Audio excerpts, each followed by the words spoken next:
अमरावती की और महाराष्ट्र की तो बहुत सारी समस्याएं हैं। सबसे बड़ा मसला हनुमान चालीसा का क्यों लग मैं रहा है? आपको बताती हूँ। लोगों को काम नहीं मिलते हैं, जॉबलेस हो गए हैं। को क्या अधिकार है कि ये हमारे सुप्रीम लीडर और प्रदेश के मुख्यमंत्री को निर्देश दें कि वो क्या करें? अभी पिछले दिनों आप लोग लेह में साथ थे, तस्वीरें आई, तो आपने संजय राउत से पूछा नहीं जब आप लोग एक ही संसदीय समिति में लेह में थे? जब वो लेह में ऐसे कमेटी के स्टडी दौरे पे आए वहाँ पर, मैं बहुत प्रोफेशनल हूँ सर। नहीं, ये तो प्रश्न ही नहीं है सर, ये प्रश्न आप दोनों ही इस नहीं देश के सांसद हैं। यस, इस देश में रहना है तो जय श्री राम कहना है की बात। अमरावती में क्या खिलेगा? अमरावती से भाजपा की नवनीत राणा चुनाव हार गई हैं। अरे भाई एक रुमाल देना मनीष। देखो मैं रो नहीं रहा हूँ, मैं खुशी में मेरे आंसू निकल रहे हैं। चलो भाई। दोस्तों, जैसे आजकल हर कोई एक दूसरे की फिरकी ले रहा है, वैसे ही एंकर भी बुरी तरह हारी हुई घमंडी नवनीत राणा की फिरकी ले रहे हैं। तो ये पूरी वीडियो देखिए और आप भी मजे लीजिए। अमरावती की और महाराष्ट्र की तो बहुत सारी समस्याएं हैं, तो फिर विधायक सांसद दंपत्ति को सबसे बड़ा मसला हनुमान चालीसा का क्यों सर लग मैं रहा आपको है? बताती हूँ। समस्या हनुमान चालीसा इम्पोर्टेंट करके नहीं, महाराष्ट्र में जो समस्या आई है, हमारा ये सिर्फ रिक्वेस्ट थी मुख्यमंत्री से।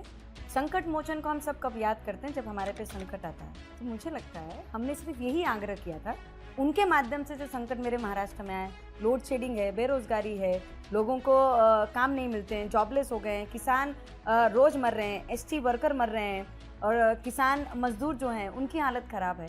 तो ये सबको देखते हुए संकट मोचन को आपने याद करना चाहिए और संकट जल्द से जल्द मेरे महाराष्ट्र से ये दूर होना चाहिए। शिवसेना समर्थक पूछ रहे हैं कि इनको क्या अधिकार है कि ये हमारे सुप्रीम लीडर और प्रदेश के मुख्यमंत्री को निर्देश दें कि वो क्या करें? इस देश में रहना है तो जय श्री राम कहना है की बात।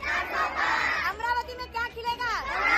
हाँ जी, तो लल्लन टॉप वाले ने नवनीत राणा से असल मुद्दों के बारे में सवाल पूछ लिया तो बोलती बंद हो गई। मीन्स जिन लोगों के पास मुद्दे नहीं होते वही ऊल जुलूल मुद्दे पर राजनीति करते हैं। जिसकी राजनीतिक कैरियर की शुरुआत ही ऊल जुलूल मुद्दों से हुई थी और खत्म भी ऐसे ही ऊल जुलूल मुद्दों से हो गई कि पहले हनुमान चालीसा और फिर हिंदू मुसलमान। ये सब देख जनता ने इसे बाहर का रास्ता दिखा दिया। और जहां तक बात रही कि काम नहीं मिल रहे हैं, जॉबलेस हो गए हैं, किसान मर रहे हैं, तो इस पर सवाल तो मोदी सरकार से करना चाहिए था कि क्या हुआ तेरा 2 करोड़ नौकरी देने का वादा? क्या हुआ तेरा किसानों का डबल एमएसपी देने का वादा? क्या सिर्फ हनुमान चालीसा पढ़ने भर से ही सारे मामले खत्म हो जाएंगे? बिल्कुल भी नहीं। तो काम करना होता है, सरकार से सवाल करना होता है, पर ये तो करेंगी नहीं, या कहिए तो करना ही नहीं चाहती। और चली थी महाराष्ट्र सरकार को नसीहत देने। इसका यही अहंकार ने इसे ले डूबा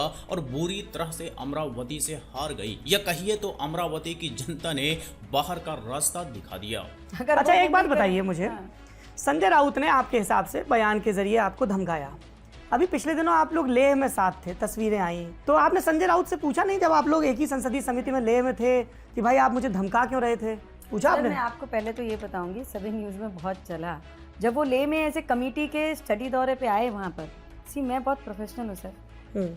जिस प्रोफेशनल में आके जिस लोगों की सेवा करने के लिए जिस क्षेत्र में मैं आई हूँ, अगर उसी से मैंने बेईमानी कर ली तो मैं लोगों को क्या न्याय दे पाऊंगी सर? अगर मैं स्टडी दौरे पे जाती हूँ और अगर वहाँ पे संजय राउत जी आते हैं तो मैं उनको देख के भाग जाऊं या वो मुझे देख के भाग जाए? नहीं, ये तो प्रश्न ही नहीं है सर। ये प्रश्न आप दोनों ही इस नहीं देश के सांसद हैं। यस, संसदीय समिति में and we have to keep that. और हमें वो गरिमा रखनी। ये है कि उस दौरान राजनीतिक मैं आपको बताती हूँ सर। हाँ जी, बहुत अच्छा सवाल लल्लन टॉप वाले ने पूछा कि संजय रावत से आप मिले तो क्यों नहीं पूछ लिया कि आप हमें धमकी क्यों दे रहे थे? इस पर भी इसकी बोलती बंद हो गई कि मैं उसे देखकर भाग जाऊं या वो मुझे देखकर भाग जाए। मतलब भागने का तो कोई सवाल ही नहीं, पर जवाब के अभाव में ऐसे जलेबी बनाना किसी को भी अच्छा नहीं लगता। और लल्लन टॉप वाले को भी अच्छा नहीं लगा तो मुंह पर ही कह दिया कि ये मेरा सवाल नहीं था। इससे आप अंदाजा लगा सकते हैं कि इसका धमकाने वाला ये स्टोरी भी इसने खुद ही प्लॉट किया होगा।